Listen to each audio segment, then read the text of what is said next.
Good to have you on the show once again. This is Omobolo Stephen,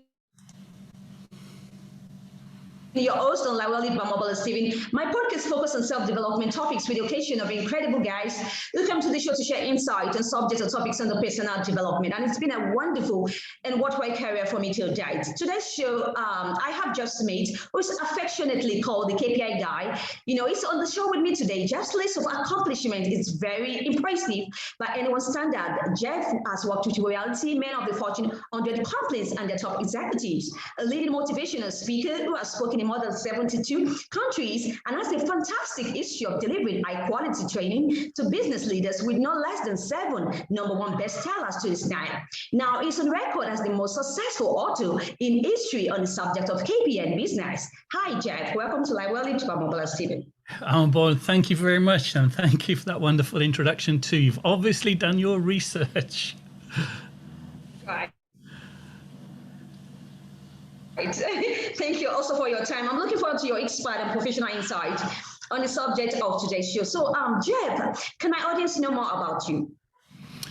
Well, rather than me talk about myself, I'm going to let you ask some questions, and then rather it being about me, we can make it more relevant to what the audience want.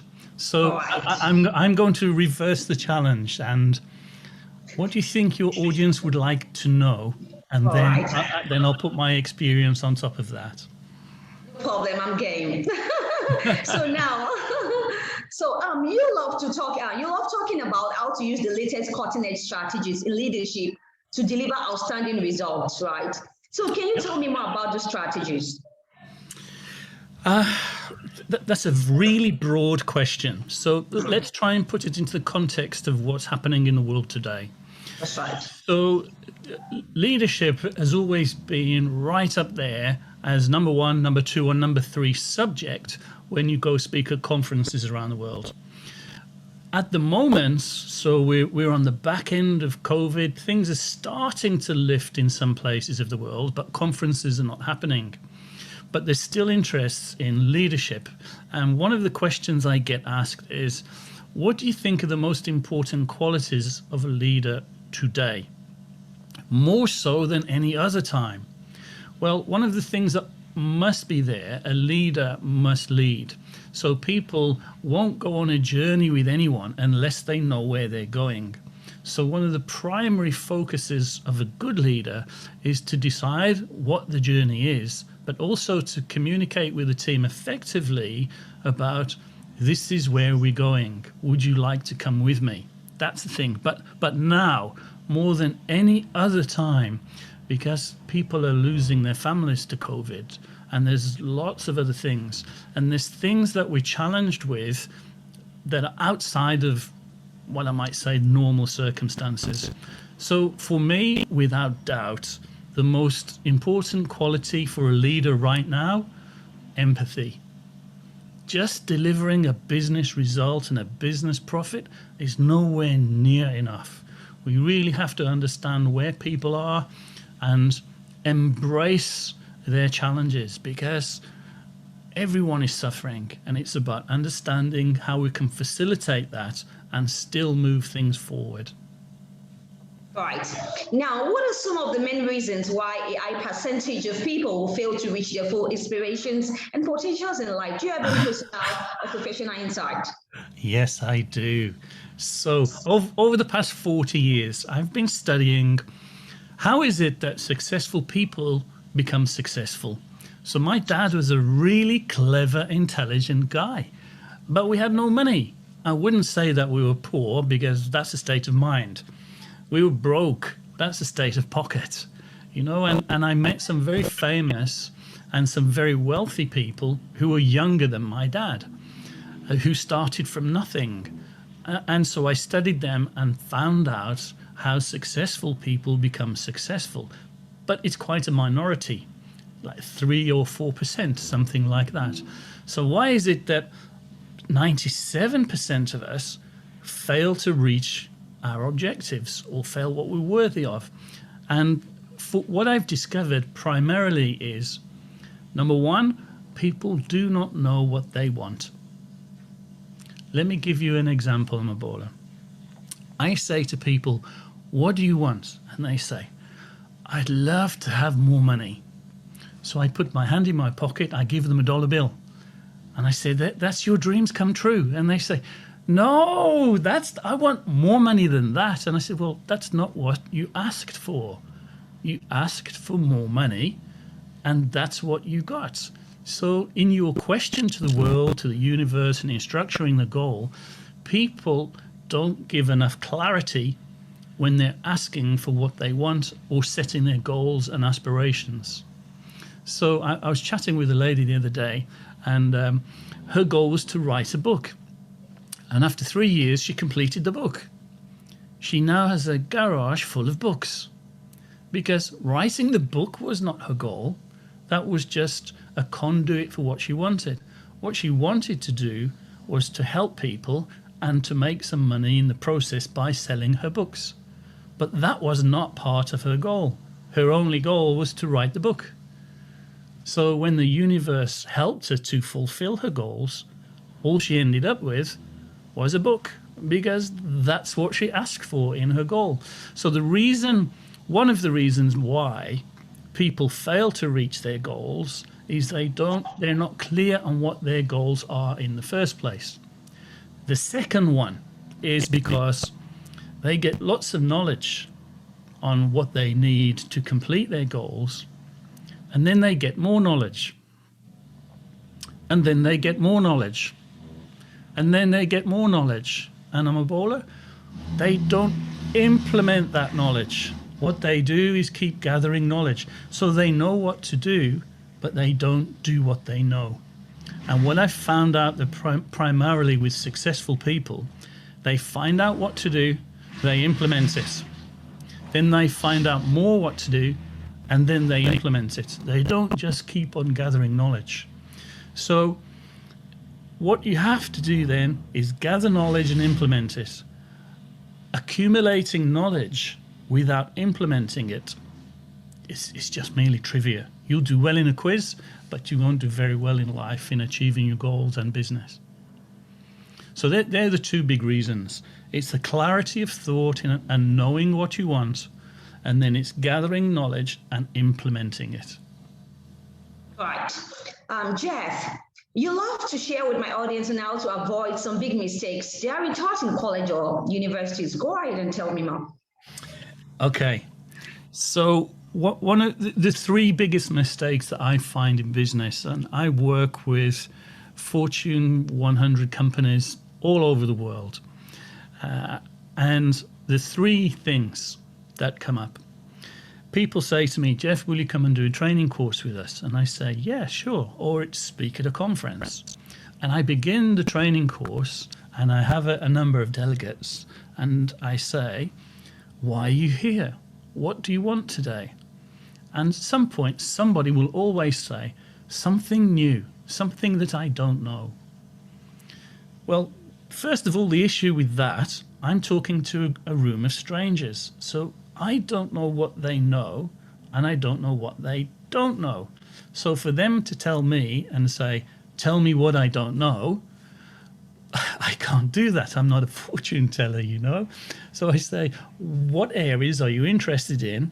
What areas do you have strengths and weaknesses? And what specific areas do you want to develop? So again, it's the lack of clarity, just like the goal setting. So when we get closer to the subject matter, I can teach them something new in their desired subject matter. Then three things happen. These are the three big mistakes.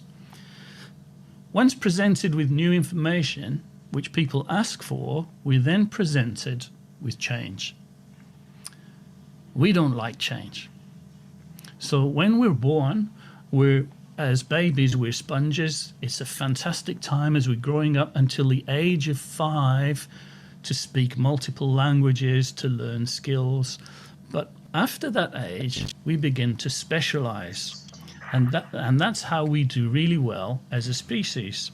We're not all good at everything, or jack of all trades and master of nothing.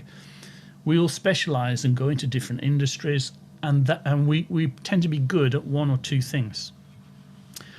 So when we're asked to change, we don't like change. So here's the big three mistakes that happen. The first one, inertia.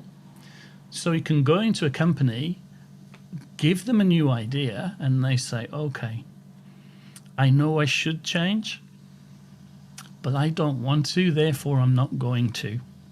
Now, they don't say in those words, I'm going to give you now the 7 most expensive words in business. Are you ready, Amabola?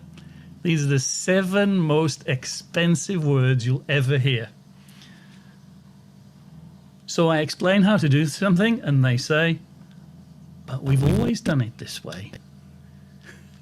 That means I understand what you're saying, but I'm not going to do anything. That right there is inertia. So people say they want new ideas, but many actually don't. But we've always done it this way. The 7 most expensive words in business. So when we come out of that level, the next one, number 2, is procrastination. This is where I know I should change, and I will change. I'm just a little bit busy at the moment. I've got some stuff to do. So I'll get onto it tomorrow. And you know when tomorrow comes, don't you, Amabola? It never comes. So everything that gets put off, it gets put off till tomorrow, and it doesn't quite happen. And you get tied up doing the same old stuff day after day, and nothing happens. Number 3, this is the big one. This is the absolute killer. It's called new paradigms. And a paradigm, I'll just explain, is when your beliefs of how things work are shattered and things don't work like the way you believe they do. Now, let me give you, for instance, in that on history. If we go back 500 years, people used to believe that the earth was flat. And if you sailed away from the beach over to the horizon, then your ship would fall off the edge of the earth. And I can understand, and I'm sure everyone can understand, why they would think that can be true, because we can't see the curvature. And without understanding gravity, we can't understand how we can move on a spherical ball that we call planet Earth. So Galileo and his telescope and Copernicus and all these people then formulated that planet Earth is actually spherical, it's not flat. And it was, wow, this is a whole new paradigm. The whole scientific world had to change their beliefs about what was true. That was a new paradigm. Now, a new paradigm in business is when something comes along and changes everything, but you fail to change alongside that. Let me give you some examples. The telephone. When I was a boy, we used to have, well, we didn't have a telephone. I used to walk up the road and put money into a slot to make a call. If someone had told me then, oh, Jeff, when you're older, you're going to get married, you're going to have 2 daughters, and each of you is going to have a telephone in your pocket. What? Yes, even your daughters at 10 years old, they'll have a telephone of their own. And there's this thing called the internet where they message each other. It was, you're insane. It would never, ever happen. In fact, I was one of the first people in the world to have an email address. The problem with that, there's no one to email. So let's understand what happens with new paradigms. Now imagine, Amabola, that you are the world's best producer of VHS videotape, and you have 80% market penetration, and then someone comes along and invents the DVD. Do you continue making videotape? Not at all. Well, you don't, do you? But let's understand what happened now. You've heard of a company called Kodak? That's right. Yeah. Now, Kodak were the world's leading brand for printing photographs in the photographic paper and photographic chemicals. But no one prints photographs anymore. It's all done with photo sharing on the internet. So Kodak went bust because they didn't align with what's happening with the marketplace. They didn't recognize this new paradigm, what was happening. Now, here's the fascinating thing. Someone invented the digital camera and photo sharing on the internet. Do you know who that was? Do you know who invented that? It was Kodak. So Kodak invented the digital camera and photo sharing, didn't monopolize it, went bust because they continued focusing on paper and chemicals. And no one prints paper, no one prints the photographs anymore. So there's an example of a paradigm and a paradigm shift. And what we're seeing now, especially with COVID and the internet, like conferences, the conference world right now is dead. It will come back, but everything has moved on to Zoom. But just being on Zoom is not enough. Your microphone quality has to be great. Your studio has to be fantastic. And you can't just switch on a laptop on your dining room table. You could in the beginning, but then everyone got better and better and better. So there's an example of it. I can see you laughing there. Yeah, it's beautiful. Yeah. So unless we move with the times and keep on moving, so let's consider now these three mistakes. Inertia. Yes, I know I have to go on Zoom, but I'm not going to. They'll just die. Step 2, the procrastination. Yes, I know I should go on Zoom. I know I need a green screen. I know I need a good camera. And I'll have a look at it tomorrow. Right now, I'm busy doing stuff, trying to arrange a training course in a hotel. And it's taking a little bit of time, so it'll take a while before I get to Zoom. Right? And then the third one, the new paradigm, they don't even recognize that you need a studio like this. They don't even see it. They're still trying to fix up a training course down the road. And then before they know it, they've gone. So the three big mistakes is understanding that change is necessary but refusing to do it. The second one, understanding that change is necessary. You'll say you get round to it, but you might do little bits of it. And then the third one, the new paradigms, the dangerous one, is not recognizing what needs to be happen. It completely passes you by, and then other people just go away and steal everything. So they're the three big things. Great. Incredible insight, Smith. Thank you for that. Now, are there any steps to success, right? If there is, can you get us into the important ones? So in studying success, I've studied many successful people over 40 years, many of them millionaires, multimillionaires, many famous people. And what I've discovered, there are 11 steps that they all do in common. Some people are aware of these 11 steps, and some people are not aware. They just do them because they're fortunate, I guess. But when you make them aware of these 11 steps, they accelerate their achievement much faster than they ever did before. So the 11 steps, I'll tell you the first step, and it comes back to what I was talking earlier in the beginning of the program. So step 1 is to know what you want, but you must know with absolute clarity.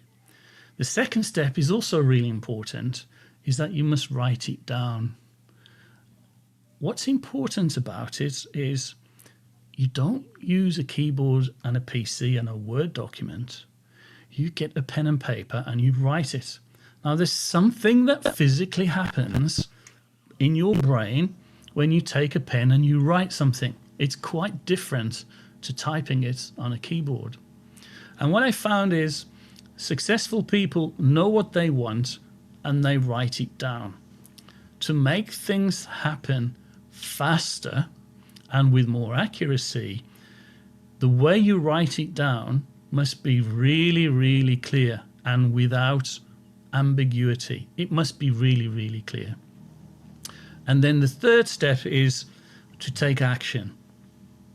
And then review, react, revise on your goal. And you keep working on the writing of your goal until you've got it absolutely clear. Remember the story earlier about the lady that wanted to write a book? She got to the end and it really wasn't a book that she wanted to write. It was the things that a book was going to help her to achieve. So it's the clarity of your goal that really makes the difference. So until you, not many people can do that. What they do is, okay, now tell me step 4, now tell me step 5.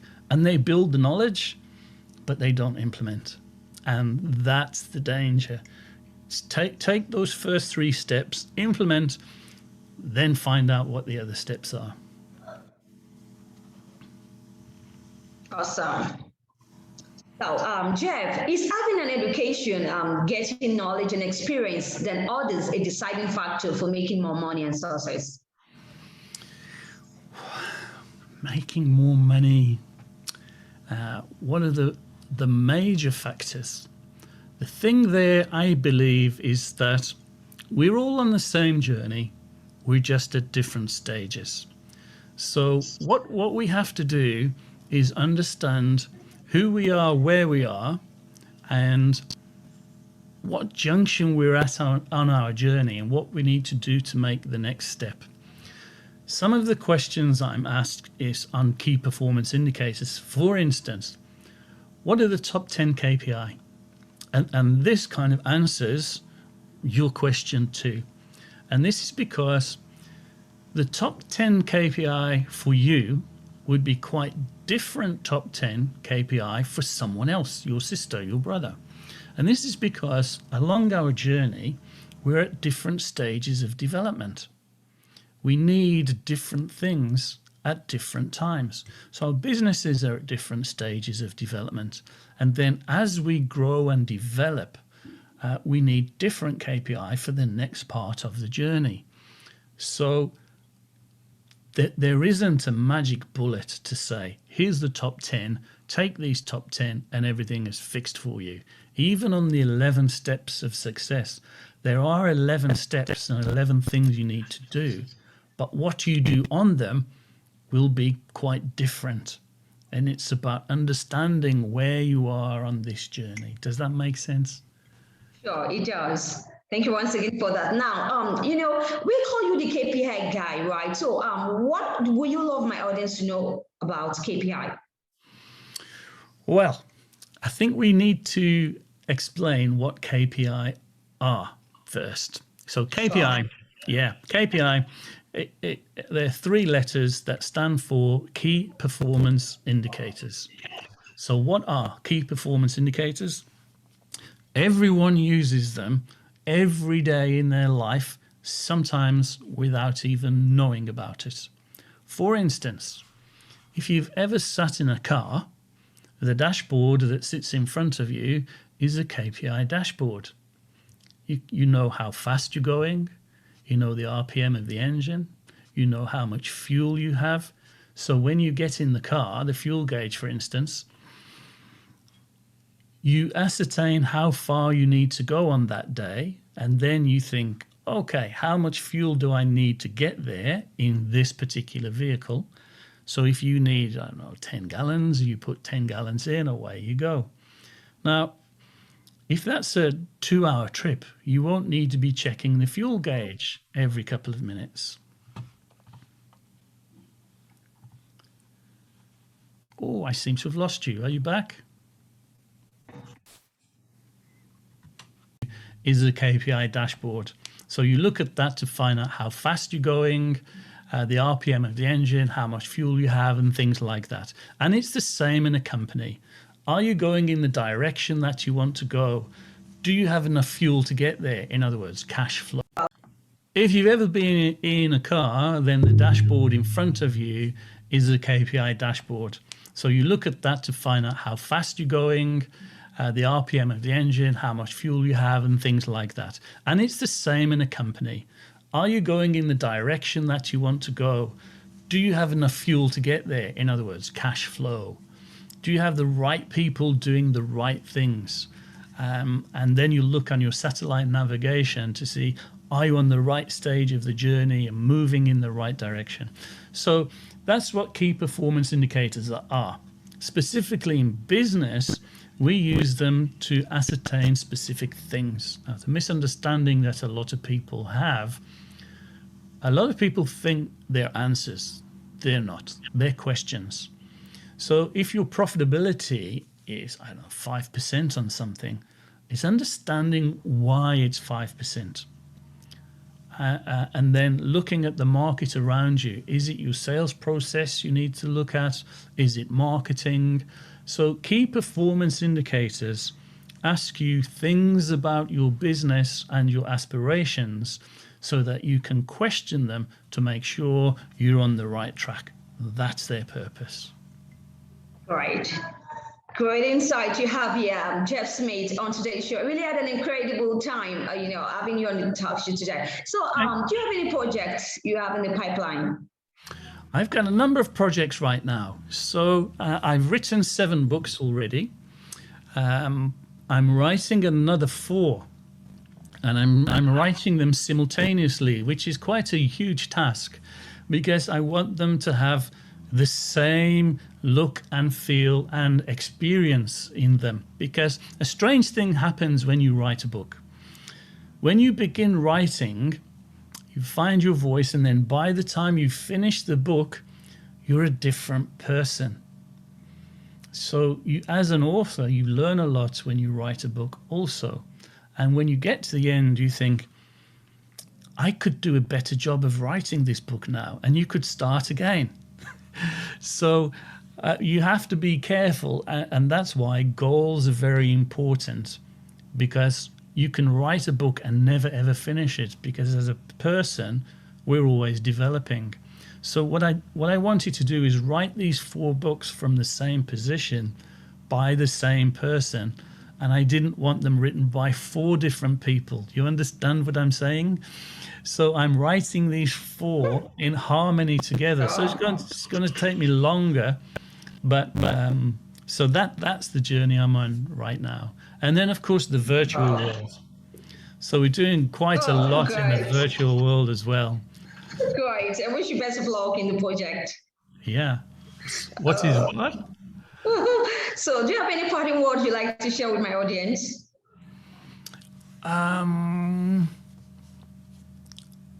I can show you the formulas for success. Would you like to see that? Why not, she says. Okay, I'm just going to swap over here to show you this. It's quite fascinating. Right. I'm just starting it up for you now. Okay. Let me swap over, and here we go. Okay, so I'm going to come in here. I'm here now. So this is the science of success and how success works, but using key performance indicators, KPI. Now, I have created 3 very specific key performance indicators to explain for you how success works. So here we go. We have K, P, and I into these 3 sections. Now, normally, as we know, they really mean key performance indicators. But for you, Amabola, today, they're going to have a different meaning. So the K is knowledge. And we're going to quantify how much knowledge someone has on a given subject to achieve the level of success that they want. The P is for probability. Now, this is really critical one because this is calculating what's your chance of achieving success. What's your likelihood of achieving success? And then the I is implementation. That means what have you implemented from what you know? So, are you ready for the science? Let's begin. Yeah, you're on. Yes. Okay, let's begin. So at the bottom here, we have the success components. Now, as I explained earlier, there are 11 steps to success. So let's just go with that one. You can use this science for anything in your life, and there might be 30, 40 or 50 components, anything. But for now, let's just say, understanding the science of success, there are 11 steps. So that's what we have here. There are 11 steps. The knowledge and know-how is saying number 3. So it's saying of the 11 steps that exist, at this stage in your life, you know 3 of them. So to calculate the knowledge percentage, the one over there, 3 divided by 11 means that we know 27.2% of the knowledge we need to achieve success. Does that make sense? Excellent. Okay. So there are 11 steps. We know 3 of them. We know how to implement 3 of them. So what we do next then is look at our implementation. Now, we haven't implemented anything. So our implementation percentage is 0. So our chances of success then, which is the top, the bottom of this triangle multiplies. So 27% multiplied by 0 equals 0. So you've got no chance of achieving success because all that's happened here, you know 3 things, but you haven't implemented. So what do successful people do? They implement. Okay? So this slide is actually live, and I'm going to move these now to show you what happens in real life. So as we increase here, look what happens. I've implemented, I know 3 things, I've implemented 3 things. That means my implementation percentage has moved from 0 to 100. I've done everything, but I don't know everything yet. So there comes a stage in your progression where you have to go learn more. So what we'll do now, excuse me, I'll increase now. I'll move my mouse over here, and I'm going to increase the knowledge and know-how. Now look what happens here. I'll move this to number 8. So what we can see now, there are 11 steps. I now know 8 of them. So I know 72% of what I need to know. But I've still only implemented 3. So what we need to do now then is, we've learned some more stuff. Now we need to implement. So as we increase the implementation, your chances of success goes up and up and up. The thing here is you can't implement if you don't know the knowledge to implement. So just doing random things doesn't help. More speed in the wrong direction doesn't help. Equally, if you only learn stuff, but you don't do stuff, then your chances of success are not there. So it's the combination of the 2. Does that all make sense? Yes. Yeah, so you could put one of your real life projects into this and work out, when do I need to implement? When do I need to learn? How much more is there to know? So it's like your satellite navigation on your goal. That's what it is. So if we move this forward then, the formula for success is knowing what to do and how to do it, which is the bottom left-hand side of the triangle, multiplied by implementation, doing it. You must do what you know. So if we move that forward a little bit more, this is the bottom of the triangle here. These 2 multiply.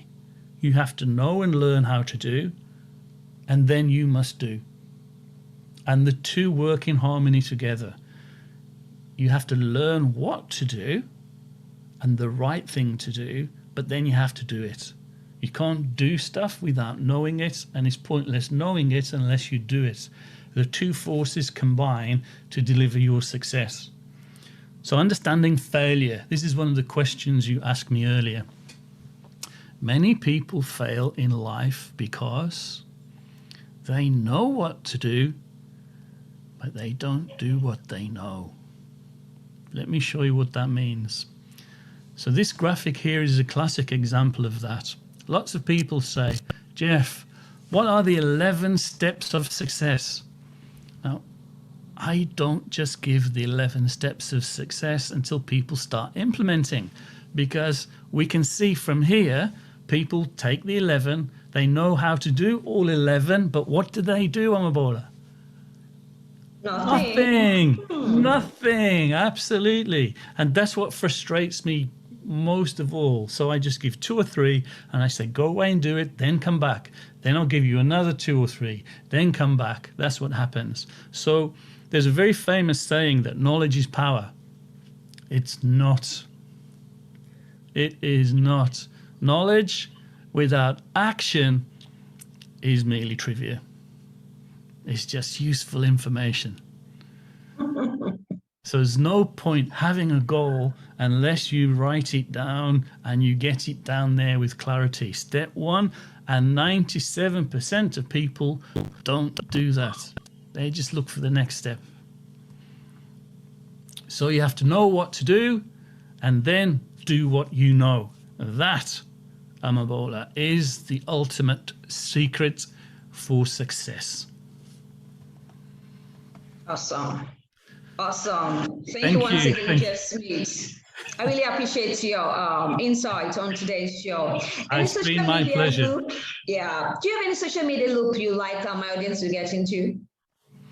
If people want me, yes, they can reach me here at this. So www.jeff-smith.com. So it's JFF, jeffsmith.com. I have on the menu there, you can see one of the menu is chat. So if you click on that, you can come and have a chat with me. If you've got your goals or anything like that, I don't mind spending a few minutes with you to help you get your clarity, or maybe even to put your goal into the pyramid of power so we can move your sliders and find out where you are. How much are you learning? How much are you implementing? So it's quite an interesting thing to do. So if people want to do that, I'm happy to do that, to give you some guidance. Awesome. Wish you all the best in your projects once again and all your future endeavors, Jeff Smith. Thank you very much. I've really enjoyed being with you today. Thank you so much for your time. All right. Thank you so much once again. Thank you for joining me on the show today. I need you to stay safe always. And remember that you need to live life and live for you. Talk to you soon. Thank you. Bye. Bye.